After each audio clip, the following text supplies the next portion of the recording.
Ajmer smart city परियोजना के तहत करोड़ों रुपए खर्च किए जाने के दावों के बीच अजमेर शहर की जमीनी हकीकत कुछ और ही तस्वीर बयां कर रही है। शहर के वार्ड संख्या 64 स्थित पुलिस अन्वेषण भवन के सामने अधूरा पड़ा नाले का निर्माण स्थानीय लोगों के लिए बड़ी परेशानी और हादसों का कारण बना हुआ है। टूटा हुआ नाला लंबे समय से लोगों की सुरक्षा के लिए खतरा बना हुआ है, लेकिन जिम्मेदार विभाग और प्रशासन इस ओर ध्यान नहीं दे रहा है। स्थानीय नागरिकों का कहना है कि नाले का निर्माण कार्य अधूरा छोड़ दिया गया है, जिसके कारण यहां आए दिन छोटे बड़े हादसे होते रहते हैं।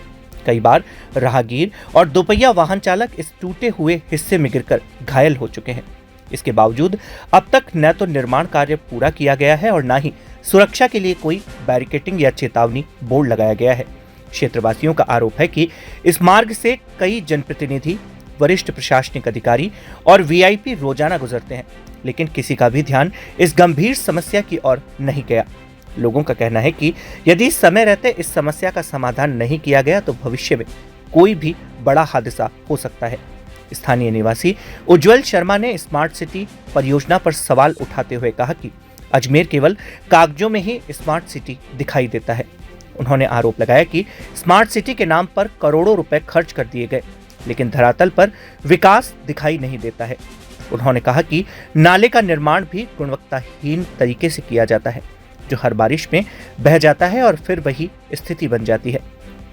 उज्जवल शर्मा ने बताया कि अधूरे नाले के समीप एक स्कूल और डिस्पेंसरी भी संचालित है। ऐसे में खुले नाले में जमा गंदा पानी और गंदगी से संक्रमण फैलने का खतरा बना हुआ है। स्कूल आने वाले बच्चों और मरीजों के स्वास्थ्य पर इसका प्रतिकूल प्रभाव पड़ सकता है। पूरा नाले का काम रुका हुआ है और आसपास इतनी गंदगी से मच्छर पूरे हमारे घर में हम परेशान हो रहे हैं कि मच्छर ही मच्छर आ रहे हैं। और जिस तरीके से ये काम या तो लापरवाही का इंतजार कर रहे हैं या आने वाली दुर्घटना को आमंत्रित कर रहे हैं, ये इस चीज़ का इंतजार कर रहे हैं कि आके कोई दुर्घटना हो। सामने डिस्पेंसरी बनी है, वहाँ पे बीमारियों का इलाज हो रहा है और यहाँ बीमारी फैल रही है। और सामने अन्वेषण भवन भी है, सब लोग आते जाते हैं, यहाँ से सब लोग देखते हैं, कोई इलाज नहीं हो रहा है। और अभी कुछ समय पहले एक दुर्घटना हो भी चुकी थी, वहाँ से एक आदमी गिर गया था। और यहाँ पर इतने मच्छर हो रहे हैं और ये गंदगी थोड़े दिन काम चलता है, फिर बरसात आती है, वो काम उसके साथ ही बह जाता है। और अजमेर स्मार्ट सिटी चल रहा है, इतना सारा फंड आया, वो कहाँ गबन हो गया। क्या लगता है पास में एक स्कूल भी है यहाँ पे? हाँ, स्कूल भी है, एक तरफ तो शिक्षा है, एक तरफ स्वास्थ्य केंद्र है, पर यहाँ बीमारी फैल रही है और सामने स्वास्थ्य केंद्र है, ये तो अपने आप में एक मजाक है। और सामने अन्वेषण भवन भी है। मतलब लोग इतने अधिकारी यहाँ से जाते हैं, पुलिस लाइन अपने आप में एक अच्छा क्षेत्र है, पर ये ऐसी चीजें इस क्षेत्र पे धब्बा लगा रही है। ईमान अपने अन्वेषण भवन पुलिस लाइन लोहा खान पे स्थित उसके सामने नाले पे मैं खड़ा हूँ और यहाँ ताज्जुब की बात है कि स्मार्ट सिटी के नाम से जो बेवकूफ़ बनाया जा रहा है जनता को। अन्वेषण भवन में एडिशनल डीजी साहब, कई वीआईपी यहाँ आते रहते हैं। सामने नाला है, कोई हादसा हो जाए, कोई गिर जाए, इनको कोई अता पता नहीं है, कोई लेना देना नहीं है। तो मेरा कहने का मतलब ये था कि आप स्मार्ट सिटी की योजना ला रहे हो, योजना तो धरी धरी रह रही। आप इस नाले की स्थिति देखो, आप अगर कोई गाड़ी गिर जाए अंदर तो आदमी सीधा अंदर ही मरेगा। और आगे देखो स्थिति क्या हालात है, आप अपने कैमरा मैन को दिखाएं तो ये स्थिति है।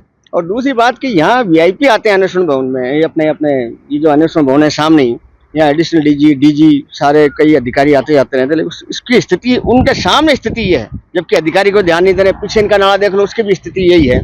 तो मेरा कहना मतलब ये था कि भाई आप कौन सी योजना कहाँ ले कर जा रहे हो। आपके पूरा सोफिया कॉलेज से सामने से लेकर के अपने जवाहर नगर तक नाले की स्थिति ये है कि कोई हादसा हो जाए, यहाँ देख लो, आगे आगे अपने जवाहर नगर में देख लो आप, वहाँ भी स्थिति यही है। तो ये क्या है कि मेरे तो समझ में नहीं आ रही। पांच मंत्री यहाँ अजमेर में हैं, भागीरथ जी चौधरी हैं, ओकार सिंह जी लखावत हैं, ओम प्रकाश बढ़ाना है, अपने देवनानी जी हैं। उसके बाद में अजमेर की स्थिति ये है, पांच मंत्री होने के बाद में, और पुलिस के सामने है ये मामला। तो ताज्जुब की बात है, दुख की बात ये। मानसून भी पास में और मानसून पास में है, आपको बताऊं इनको वापस तोड़ना पड़ेगा। ये अभी बारिश 2-4 दिन में आ सकती है और ये स्थिति हो जाए कि आपके अन्वेषण भवन में पानी जाएगा। आपके कई कच्ची अवस्था में नीचे नगरा फगरा जो कई कॉलोनियां हैं, आसपास के क्षेत्रवासियों को भी परेशानी हो। बिल्कुल परेशानी है, शिलन आ रही है। अभी वो हमारे क्या बताएं, वो आपको माध्यम बोर्ड के पीछे सावला जी जाट के माध्यम से वो बना मिनी आना सागर, आज ये स्थिति है कि पुलिस लाइन के क्वार्टरों में शिलन आ रही है। पास में स्कूल भी है, स्कूल भी है, बालूपुरा स्कूल भी है, डिस्पेंसरी है। आज ये वास्तव ये हालत खराब है, इसमें कोई बुराई, लेकिन कोई ध्यान नहीं दे रहा। सफाई भी नहीं हुई, नाले की सफाई नहीं हो रही है। मेरे समझ में नहीं आ रही। मैं आपको बताऊं कि हमारे टाइम में जब मैं 2005 में पार्षद था, हमारे नाला गैंग हुआ करती थी। कमिश्नर पीसी किशन, वी शरण कुमार फील्ड में जाकर देखते थे। आजकल कमिश्नर का तो पता ही नहीं है, आयुक्त को पता ही नहीं है, कोई फील्ड में जा ही नहीं रहे।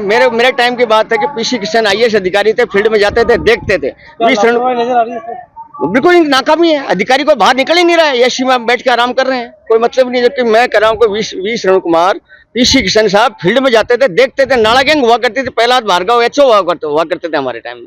और वो नाला गैंग हुआ करता, अब नाला गैंग पता नहीं पैसे उठा रहे हैं या नाला गैंग गायब भी कर दी या नाला गैंग है ही नहीं, पता नहीं। कितने दिन से